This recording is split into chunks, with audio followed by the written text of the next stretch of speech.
আমার দিল সাক্ষ্য দিচ্ছে বাংলার জমিনে আলহামদুলিল্লাহ সুম্মা আলহামদুলিল্লাহ, মুজিববাদের কফিনে শেষ পেরেক ঠোকা হয়ে গেছে। আমরা ৭৫ দেখি নাই, শুনেছি, বইয়ের মধ্যে পড়েছি। ৭৫-এ যখন শেখ মুজিবের সেই করুণ পরিণতি হয়, এরপর তার দলীয় নেতাকর্মীরাও ধানমন্ডি ৩২-এ যায় নাই শেষবার দেখবে বলে, এবং শেষ সময় তাকে চূড়ান্ত একবার বিদায় জানাবে বলে। একইভাবে এবার দুদিন যাবৎ বাংলাদেশে যা হচ্ছে, বিশেষ করে আমাদের ছাত্র জনতা অত্যন্ত আনন্দের সাথে যে ঐতিহাসিক বুলডোজার দিবস পালন করছে, এই বুলডোজার ট্র্যাজেডির পরে আমরা দেখতে পাচ্ছি না যে দলীয় এত নেতাকর্মী, এতদিন মনে হতো পুরো বাংলাদেশটাই মনে হয় তাদের, কিন্তু আমরা দেখতে পাচ্ছি না এখনও তাদের নেতাকর্মীরা এগিয়ে যাচ্ছে তাদের এই শেষ স্তম্ভ এবং শেষ কেবলাটাকে রক্ষা করার জন্য। মূলত এটার প্রতি যে ক্ষোভ, সেটা হলো মুজিববাদের প্রতি মানুষের যে ক্ষোভ জন্মেছিল, সেটাকেই তারা এসে তাদের সেই কেবলাটাকে গড়িয়ে দেওয়ার মাধ্যমে সেই ক্ষোভের বহিঃপ্রকাশ ঘটিয়েছিল। তা আমি মনে করি, বিচার না করে কিছু মানুষ যদি বারবার এভাবে পুনর্বাসনের চেষ্টা করে, আর নেতা নেত্রীরাও দেশ থেকে বিদেশ থেকে বারবার মাথাচাড়া দেওয়ার চেষ্টা করে, তাহলে মব জাস্টিস যদি আমরা সমর্থন করি না, কিন্তু এভাবেই মব জাস্টিস হবে। পাবলিক নিজেরাই ওদের বিচারের দায় নিজেদের কাঁধে তুলে নেবে। আমরা মনে করি এর দায় জনতার না, এর দায় ছাত্রদের না, এর দায় এই দেশের রাজনৈতিক সংগঠনগুলোর না, বরং এর দায় ভারতে লুকিয়ে থাকা শেখ হাসিনার, এবং এর দায় হলো আওয়ামী লীগ সংগঠনের। তো সুতরাং এই মুজিববাদ যেটাকে একটা চার মূলনীতি না, বরং একটা ধর্মের রূপ দিয়ে দেওয়া হয়েছিল বাংলাদেশে, যে ধর্মের কালেমা হলো সমাজতন্ত্র, ধর্মনিরপেক্ষতাবাদ, জাতীয়তাবাদ, গণতন্ত্র, এবং নবীর মর্যাদাও দিয়ে রাখা হয়েছিল, বরং নবী না, নবীর চাইতেও বড় মাকাম দিয়ে রেখেছিল একজনকে। ইনশাআল্লাহ সুম্মা ইনশাআল্লাহ আমার দিল সাক্ষ্য দিচ্ছে, পাবলিকের এই ক্ষোভের মাধ্যমে ইনশাআল্লাহ তাদের কফিনে শেষ পেরেক ঠুকে যাচ্ছে। গতকাল থেকে আমার সূরাতুল হাসরের শুরুর দিকের একটা আয়াত বারবার মনে পড়ছে, সেই আয়াতের সাথে আমি বর্তমান সময়ের খুব ভালো প্রাসঙ্গিকতা খুঁজে পাচ্ছি। আল্লাহ বলেন, হুয়াল্লাযী আখরাজাল্লাযীনা কাফারু মিন আহলিল কিতাবি মিন দিয়ারিহিম লিআউয়ালিল হাসর। তিনি সেই রব, আহলে কিতাবের মধ্যে যারা কুফরকে অবলম্বন করেছিল তাদেরকে ওদের ঘরবাড়ি থেকে তিনি বহিষ্কার করেছিলেন প্রথম সমাবেশের সময়। মা জানানতুম আন ইয়াখরুজু, তোমরা মুসলমানরা ভাবো নাই যে ওরা এত সহজে বের হয়ে যাবে।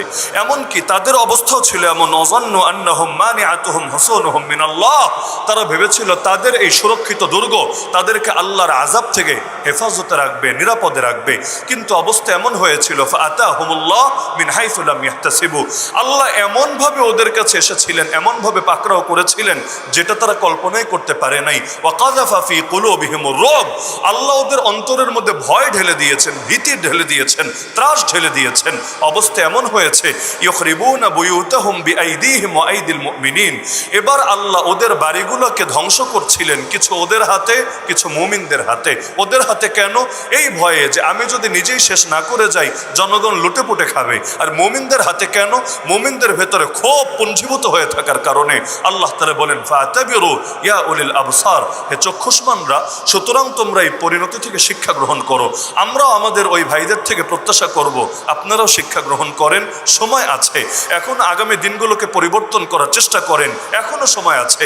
আপনাদের মধ্যে যারা অন্তত বিগত দিনে চূড়ান্তভাবে নিজেদেরকে কলঙ্কিত করে নাই, আলোর পথে আসেন, এবং আগামীর বাংলাদেশটাকে কিভাবে ইসলামের বাংলাদেশ হিসাবে গড়ে তোলা যায় এজন্য আপনারাও চলে আসেন, আপনারাও জামানের ওয়াহশিতে পরিণত হন।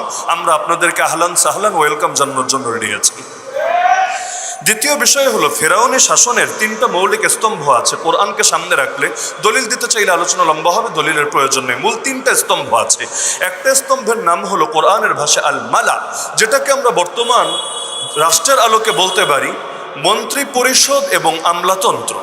দ্বিতীয় স্তম্ভটা হলো জুনুদ, যেটাকে আমরা বর্তমান হিসেবে বলতে পারি বাহিনীর সদস্যরা এবং প্রশাসন। তৃতীয়টা হলো আলিম, ইতুনি বিকুল্লি সাহারিন আলিম, যেটাকে আমরা বর্তমান সময়ে বলতে পারি জ্ঞানী, গুণী, বুদ্ধিজীবী ও মিডিয়া কর্মী। এই যে 3টা জিনিসকে কেন্দ্র করে ফেরাউন তার শাসন পরিচালনা করেছিল। 1 নম্বরে আমলাতন্ত্র এবং মন্ত্রী পরিষদ, যারা তাকে ফুসলিয়ে দিয়েছিল, যেমন কোরআনে আছে, আতাদারু মুসা ওয়া কওমা, আরে আপনি কি মুসা আর তার সম্প্রদায়কে ছেড়ে দেবেন, লিউফসিদু ফিল আরদ, যাতে করে তারা পৃথিবীতে নৈরাজ্য ছড়ায়, সন্ত্রাস ছড়ায়, জঙ্গিবাদ ছড়ায়। তাহলে এখন পর্যন্ত বাংলাদেশে আমরা দেখতে পাচ্ছি এই ফেরাউনি শাসন শাসনের মতো নব্য ফেরাউনে যে শাসন গড়ে উঠেছিল, এর তিনটা স্তম্ভের সংস্কার করা হয় নাই। কিছু তো পালিয়েছে, যারা পালিয়েছে, কিন্তু আমলাতন্ত্র তো আগেরটাই বাকি আছে। বাহিনীর মধ্যে বিগত দিনগুলোতে ডিজিএফআই যে গুমগুলো করেছে, আয়না ঘরগুলোতে লোকদেরকে নিয়ে ভরেছে, এখনো পর্যন্ত সেই পাপে পাপিষ্ঠ যারা, ওদের অনেকে নিয়ে চাকরিতে বহাল আছে। এমনকি যেই র্যাব মানবতা বিরোধী অপরাধ করেছে, আমরা দেখতে পাচ্ছি শুধুমাত্র ইউনিফর্ম পাল্টিয়ে জনগণের করের টাকা নিয়ে, আমার আপনার রক্তকে ঘামে পরিণত করা টাকাগুলোকে নিয়ে তারা শুধুমাত্র ইউনিফর্ম পরিবর্তনের মধ্যে খানতে দিচ্ছে। অথচ আমি মনে করি যদি বাহিনী বিলুপ্ত নাও করে, দুইটা কাজ অবশ্যই করা দরকার ছিল। এক নম্বরে তাদের মধ্যে সুনির্দিষ্টভাবে যাদের ব্যাপারে অপরাধ প্রমাণিত, এদেরকেও বিচারের আওতায় এনে যথাযোগ্য বিচার করা দরকার ছিল। আর বাকি যারা সুনির্দিষ্টভাবে বড় অপরাধে জড়িত না, ওদেরকেও মানসিকভাবে তারবিয়াত করার জন্য, ওদেরকেও মানসিকভাবে অন্ধকার থেকে আলোর পথে বের করে আনার জন্য কাউন্সিলিংয়ের দরকার ছিল। এজন্য শরিয়া বিশেষজ্ঞ যারা, তাদেরকে নিয়োগ দিয়ে তাদের মাধ্যমে ওদেরকে কাউন্সিলিং করানো দরকার ছিল। আমি এখনো মনে করি বাইরে দিয়ে ফিটফাট করা শুধু চেষ্টা করবেন না, যদি ভেতরে সদরঘাট থাকে বাইরের ফিটফাটে লাভ হবে না। সুতরাং ইউনিফর্ম আগেরটা থাকলো নাকি পরেরটা এটা মুখ্য না, কিন্তু ভেতরটাকে পরিবর্তনের চেষ্টা চালান। না হলে জাতি যখন একবার জেগেছে, আগামী দিনেও তারা কোনো অন্যায়কে কিছুতেই প্রশ্রয় দেবে না। তবে ফেরাউনি শাসনের আরেকটা মূলনীতি আছে। স্তম্ভ তো তিনটা বললাম, মূলনীতি হলো আল্লাহ বলেন ইন্না ফিরআউনা আলা ফিল আরদ ওয়া জাআলা আহলাহা শিয়া। ফেরাউন পৃথিবীতে ঔদ্ধত্য দেখিয়েছে এবং পৃথিবীর মানুষগুলোকে, মানে তার রাষ্ট্রের মানুষগুলোকে বহু ভাগে বিচ্ছিন্ন করে রেখেছে। তাহলে আমরা যারা এই বাংলাদেশের মধ্যে ফ্যাসিবাদ বিরোধী মানসিকতা রাখি, ফেরাউনি শাসনের এই মূলনীতিটা আমাদের মাথায় রাখা দরকার। ওরা বারবার আমাদেরকে বিচ্ছিন্ন করার চেষ্টা করবে, বিক্ষিপ্ত করার চেষ্টা করবে, ঐক্যে ফাটল ধরানোর চেষ্টা করবে। আমি খেলাফত মজলিসকে বিশেষভাবে ধন্যবাদ জানাবো এই কারণে, আলহামদুলিল্লাহ, তারা এই আন্দোলনের পর থেকে এখনো পর্যন্ত জাতীয় ঐক্য ধরে রাখার জন্য নিয়মিতভাবে চেষ্টা চালাচ্ছে এবং সকল দলের সাথে নিয়মিতভাবে তারা বৈঠক চালিয়ে যাচ্ছে। তো জোট, নির্বাচনী জোট কার সাথে হলো কি হলো না সেটা মুখ্য না, কিন্তু এর চাইতে বড় বিষয় হলো ফ্যাসিবাদ বিরোধী সকল শক্তিকে ঐক্যবদ্ধ রাখতে হবে। যদি থাকে, ইনশাআল্লাহ আগামী দিনেও যদি ফ্যাসিবাদীরা মাথাচাড়া দিতে চায়, ওদের মাথা জনগণই কেটে দেবে ইনশাআল্লাহ।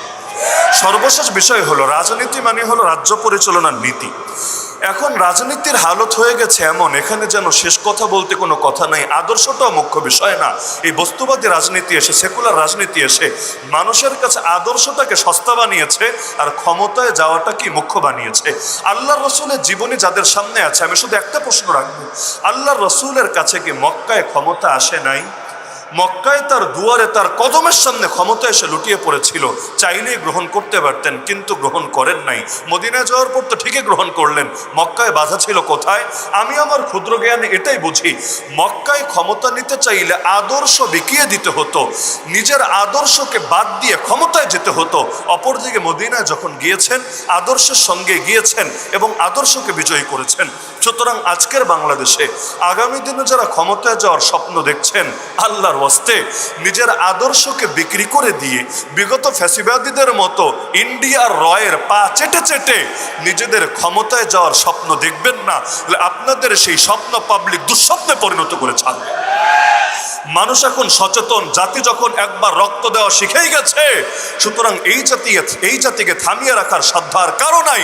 ইনশাআল্লাহ এক এক নাম ধরে, এক এক রূপ ধরে তারা জাগবে, বারবার জাগবে, কোনো দালালদের ঠাঁই হবে না। আগামীর বাংলাদেশের রাজনীতি আদর্শ ভিত্তিক রাজনীতি হবে, এমন এক রাজনীতি হবে যে আদর্শের বরকতে আগামীর বাংলাদেশ এক সোনার বাংলাদেশে পরিণত হবে। আমরা সেই স্বপ্নই দেখছি। এবং একদম শেষ কথা, সেটা হলো সংস্কারের নামে বারবার কালক্ষেপণের যে চেষ্টা চালানো হচ্ছে, আমি একটা বিষয় বলতে চাই, মৌলিক সংস্কার অবশ্যই দরকার আছে, তবে আল্লাহর ওয়াস্তে কথাটা মাথায় রাখবেন, অন্ধকার দিয়ে অন্ধকারে সংস্কার হয় না, আলো জ্বালিয়ে অন্ধকার দূর করতে হয়, এটার নামে সংস্কার। সুতরাং সংস্কার শব্দ তো বড় মজার, বড় মধুর, কিন্তু বিগত দিনে উন্নয়ন, মুক্তিযুদ্ধের চেতনা, এইরকম সুন্দর সুন্দর কথা বলে যেভাবে পুরো দেশটাকে অন্ধকারে ভরে দিয়েছে, আপনারা সংস্কার বলে ধর্মনিরপেক্ষতাবাদ দূর করে বহুত্ববাদ, এক শিরিক দূর করে এর চাইতে আরো বড় শিরিক, নাউজুবিল্লাহ, এই পথে আপনারা হাঁটবেন না। যদি সংস্কার করতে ইচ্ছা হয়, আলো জ্বালান, যতটুকু পারেন আলো জ্বালান, পাবলিক আপনাদেরকে সমর্থন দেবে, জনগণের হৃদয়ে রাজ্যে আপনাদের নামগুলো স্বর্ণাক্ষরে লেখা থাকবে। কিন্তু যদি এক অন্ধকার দিয়ে আরেক অন্ধকারকে দূর করতে চান, জাতি আবারও জাগবে, বিগতদের সাথে যা করেছে প্রয়োজনে আপনাদের সাথেও তা করবে, কিন্তু কোনো অন্যায়ের সামনে মাথা নত করবে না ইনশাআল্লাহ। আমি আবারও খেলাফত মজলিস মানিকগঞ্জ পৌরশাখা এবং পুরো মানিকগঞ্জ জেলার জন্য আমি অগ্রিম কল্যাণ কামনা এবং শুভকামনা রাখছি। এবং আমি স্বপ্ন দেখছি আগামী দিনে দেয়ালঘড়ি মার্কারি বিজয় হবে ইনশাআল্লাহ। এবং আমরা এমন কাউকে এখানে শাসন ব্যবস্থায় দেখতে পাবো, জনপ্রতিনিধি হিসেবে দেখতে পাবো, যারা আগামী দিনের মানিকগঞ্জে আসলেই এমন একটা স্থানে পরিণত করবেন যেটা দেখে সারা দেশ গর্ব করবে। আল্লাহ সবাইকে তৌফিক দান করুন, আমিন। ওয়া আখিরু দাওয়ানা আনিল হামদুলিল্লাহি রাব্বিল আলামিন।